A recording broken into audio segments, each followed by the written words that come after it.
Excellencies, ladies and gentlemen, the President of the Republic of the Philippines, His Excellency Ferdinand R. Marcos Jr. Panahon na ng pagbabago, dahil sa ito ay kinakailangan tayo na magtulong-tulong na maunlarin ang mahal nating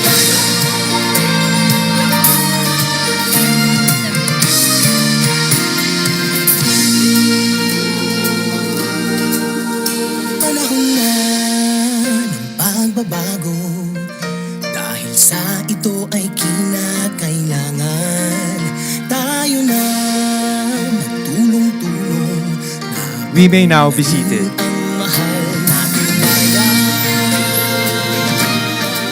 Good morning. We are gathered here today for the inaugural Manila Strategy Forum, where leading experts from the Philippines and the United States will discuss the most important economic, security, and geopolitical issues facing our alliance and the world.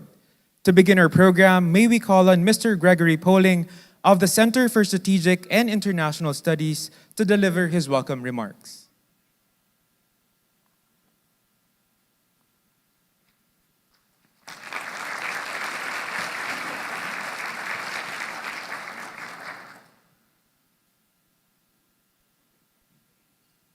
Good morning. So first of all, obviously, thank you, President Marcos, for honoring us with your presence today. I'd also like to start by thanking ICTSI and its CEO, Enrique Razon, for his gracious support of the event we're having over these 2 days. Welcome all to the second day of our Manila Strategy Forum. Yesterday, we began our discussion on the big questions facing the world. Do we still live in the post-World War II international rules-based order? Our American and Filipino experts agree that the order is irrevocably changed, but that does not mean that we've moved back into a might makes right system of international governance. As a new order emerges, small and middle powers like the Philippines can play a determinative role in what norms and institutions survive and thrive. After that, we then welcomed Ambassador John Negroponte, Ambassador Jose Manuel Romualdez, and Ambassador Mary Kay Carlson to reflect on the remarkable progress that's been made in the U.S. Philippines alliance in recent years.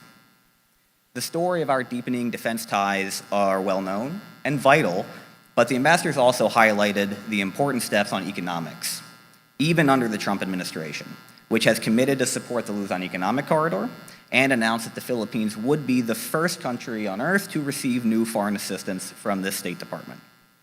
Our afternoon panels then focused on those questions of economic cooperation. Our experts on infrastructure collaboration highlighted the opportunities to work together to build a 21st century road, rail, port, energy, and telecommunications infrastructure here in the Philippines. And while noting the difficulties presented by the dismantling of the U.S. Agency for International Development, speakers pointed to opportunities through other U.S. agencies and with partners like Japan and the Republic of Korea, but especially in cooperation with U.S. and Philippine private sector entities, which are the most important actors in this space. And finally, we ended with a discussion of the issue that now always seems to be dominating the news, and that is tariffs and trade tensions. Speakers noted that the tariffs imposed by the United States are inefficient and they raise costs on everybody. But the current rate on Philippine goods ensures that the Philippines will not be disadvantaged compared to its regional competitors, and exemptions for some of the most important sectors manufactured here in the Philippines are also likely to lower the overall effective tariff rate for the country. But in the long term, these tariffs point to the urgent need for diversification, not diminishing the U.S.-Philippine economic relationship, but increasing trade with other parties in Asia, with Europe, and with the Gulf, in order to reduce overexposure to any single market. I hope you all agree that yesterday was a rich and important series of discussions, and I look forward to more of the same today. On behalf of the Center for Strategic and International Studies, thank you all for being here with us again.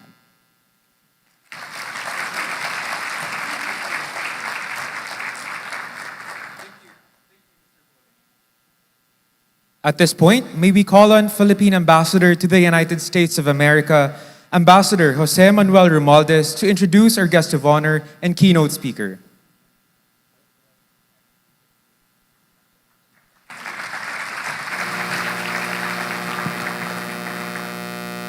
Ladies and gentlemen, the President of the Republic of the Philippines, His Excellency Ferdinand R. Marcos Jr.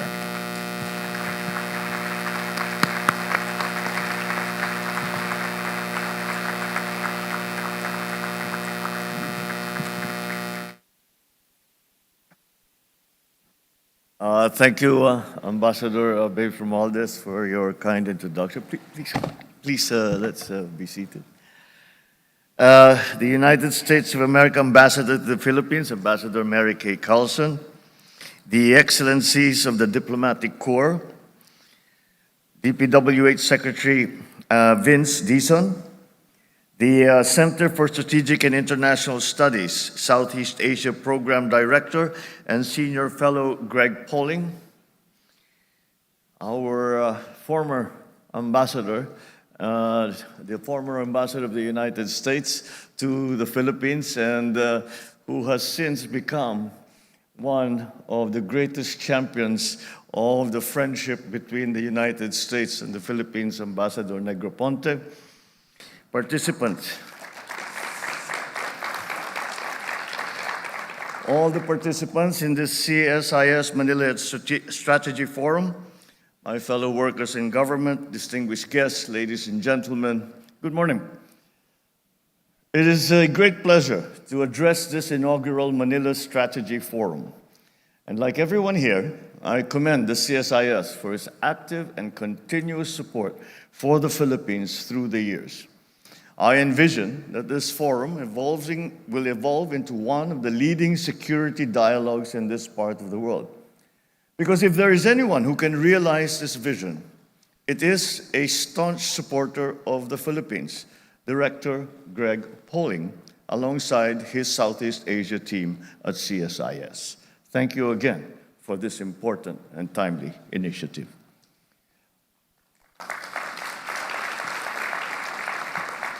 And I say timely because I continue to believe that the Indo-Pacific remains the most consequential region for the world.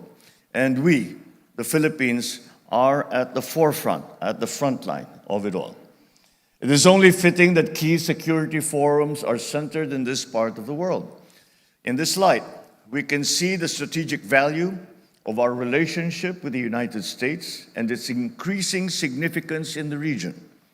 Allow me, therefore, to speak on the Philippines-United States relations this morning.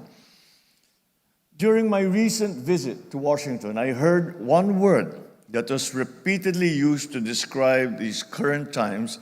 That word was interesting. I think the CSIS, being based in Washington, as well as our Philippine ambassador to the United States, who's here this morning, can attest to how interesting the political landscape there is today. All of us here know and have heard the diplomatics speak, but to be more precise, these times are immensely challenging. Some may say unpredictable, bleak, but always gripping and eventful. This is true not only for the United States, but for the rest of the world as well. It was certainly a great event for me to officially meet President Donald Trump and key U.S. officials with so much at stake. Regardless, it was an honor to be the first Southeast Asian leader to meet him at the start of his second term. Now, midway into my term, having seen our cooperation with the United States reach new heights, I can say with confidence that the Philippines-United States relations remain a beacon of stability. This is true not only of today, but it certainly will be true for the years to come. Together, we continue to stand firm on solid ground. It is a testament to the depth and breadth of our relationship spanning more than a century of shared history. When a major power shifts its weight, however, the effects are inevitably felt by all. These are times when the United States is rethinking its role in the world, rightfully so. It is clear, however, that alliances and partnerships remain important. My hope is that as the United States progresses with its own changes internally, we come to the inevitable conclusion that its significant role in the world cannot be easily replaced, and that its continued engagement in global affairs benefits all, including the United States itself. There are big changes afoot in the Indo-Pacific as a result of decades of globalization and the upward mobility of Asian societies. These positive transformations are largely derived from decades of what has been called Pax Americana and the creative forces of the American private sector, the cultural and educational reach of American institutions and its people, and the compelling vision of the American dream. But the road is turning, and I want to deliver this clear message to the United States. The place of the United States is here with us in the Indo-Pacific.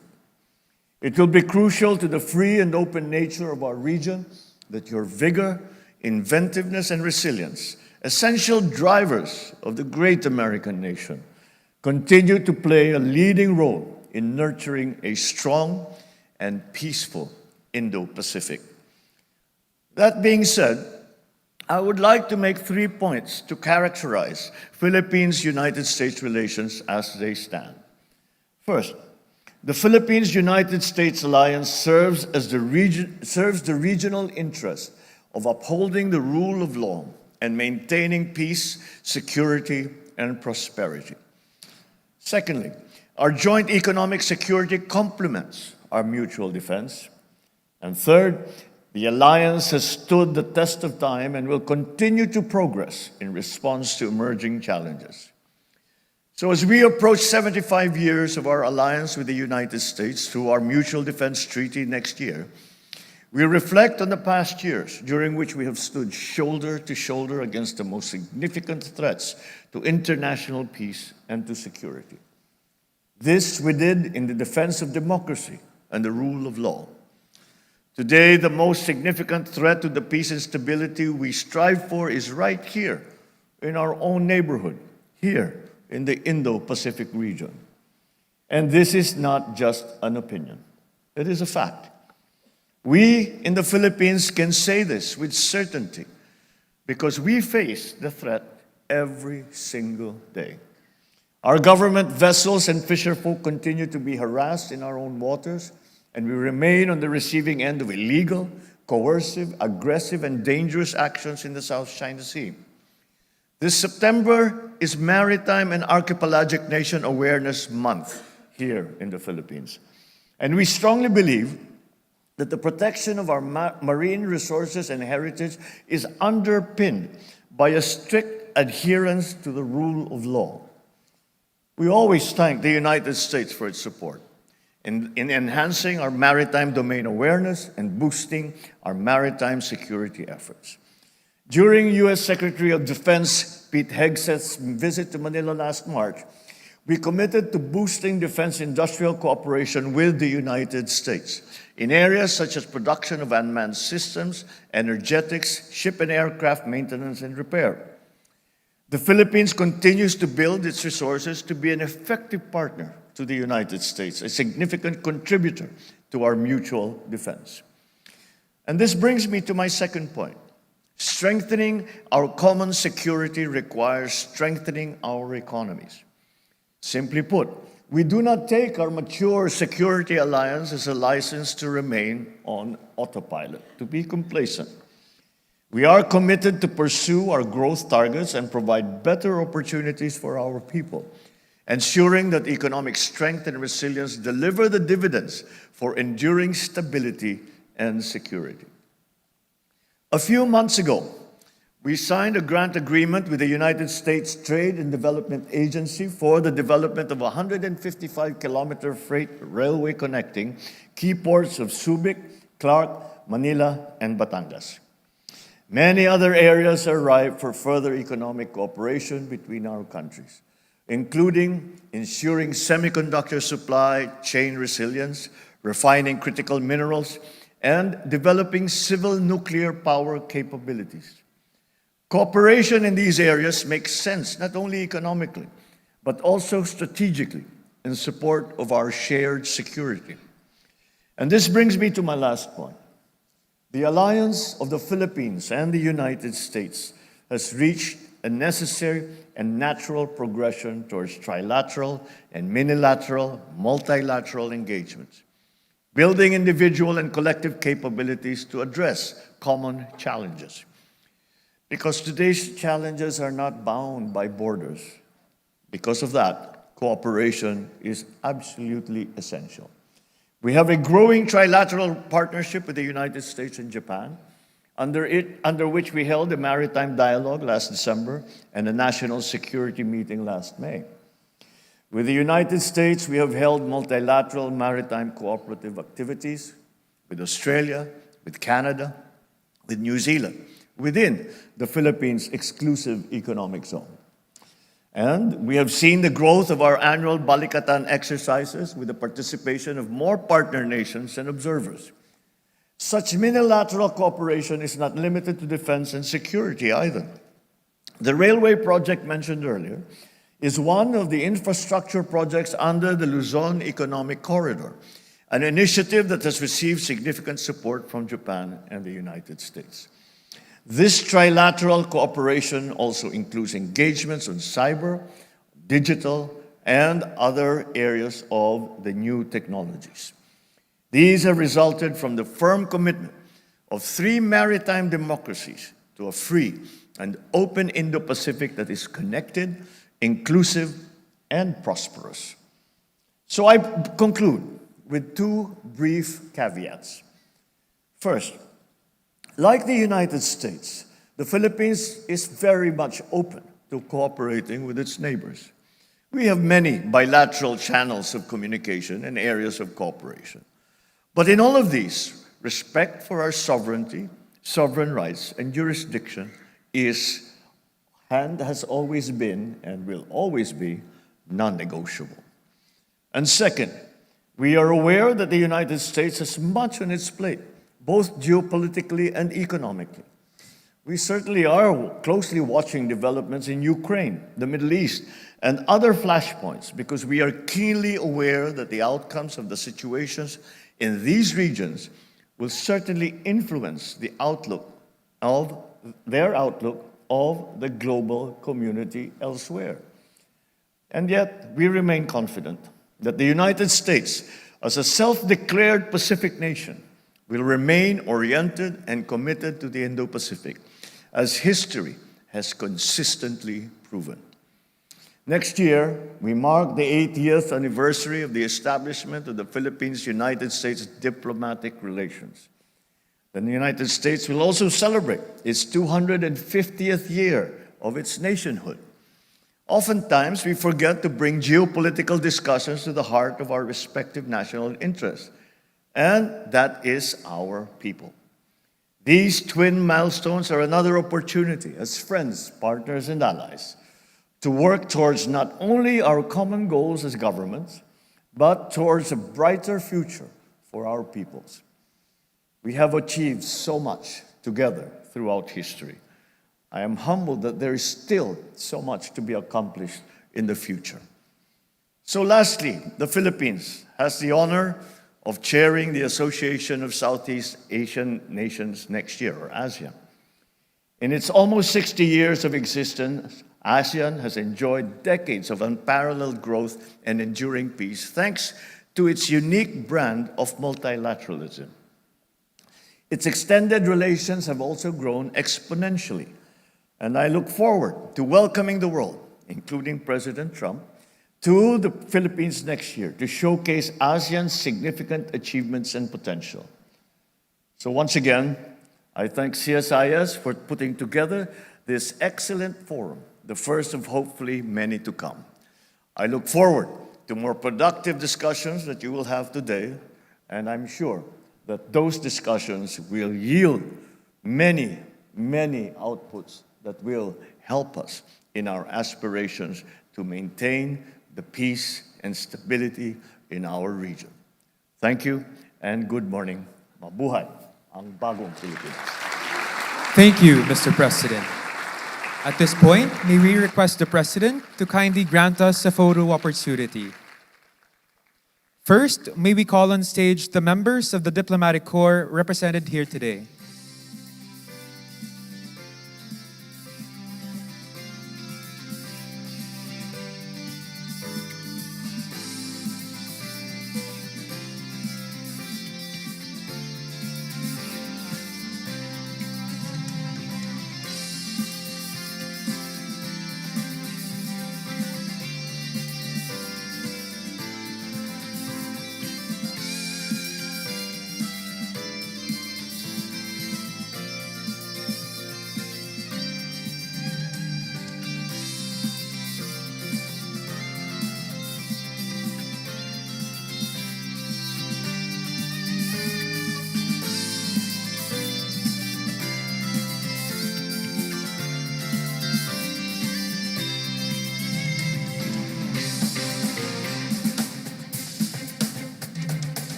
Thank you, Your Excellencies. Please exit to your right. May we call on stage some of the organizers, sponsors, and speakers for today's event. Batch 2.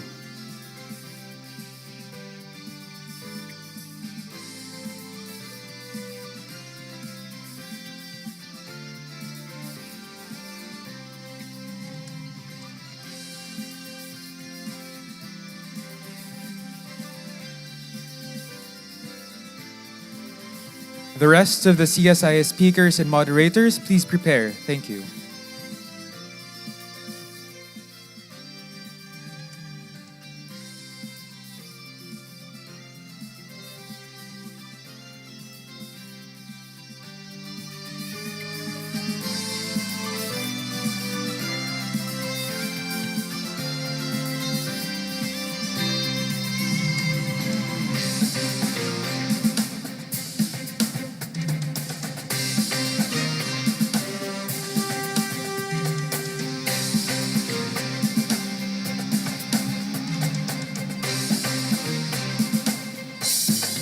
Thank you, ladies and gentlemen. Please exit to your right. May we call on stage the rest of our speakers.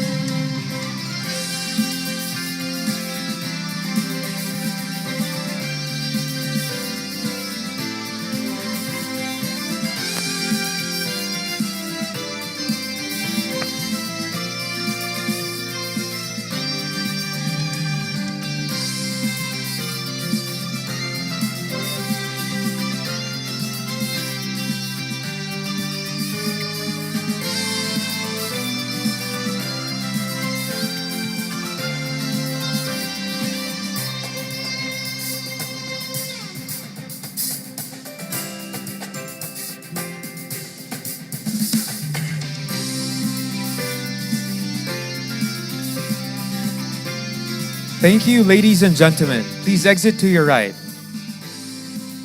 Thank you, Mr. President, for granting us a photo opportunity.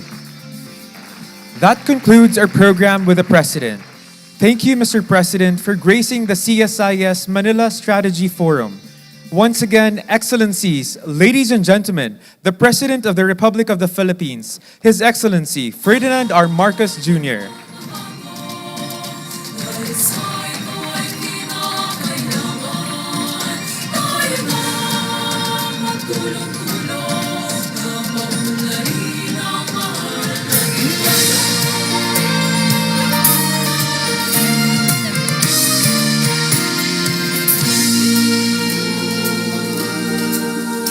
Panahon na ng pagbabago, dahil sa ito ay kinakailangan